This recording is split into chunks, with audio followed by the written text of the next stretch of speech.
Nate Diaz is about to be taken down with a high crotch, and as his opponent transitions to a rear body lock, Diaz threatens him with a kimura. If his opponent releases his hands, Diaz can rotate his shoulder and force him to tap or roll and give up his position.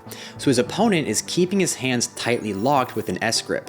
But now Diaz keeps this kimura grip, but throws him with a Soto makikomi. It looks very similar to a harai goshi, again shown here by Nate Diaz.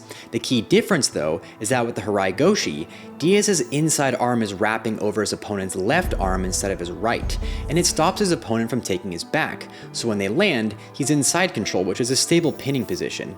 Meanwhile, with the Soto makikomi, he's wrapping it over the right arm, which fully exposes his back, and it becomes a bit of a problem when they land. But there's a beautiful solution to this shown here by Ruotolo.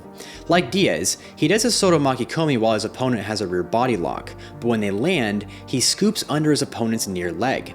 It's essentially a technique in wrestling called a switch, and it stops his opponent from rotating around toward his back.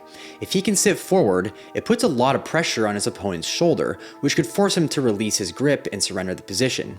So his opponent drives into him to prevent that, but that makes him vulnerable to being swept off to his left, because his left arm is unable to post on the mat. So Ruotolo threads his top leg underneath and counters him with a hip bump sweep to take mount.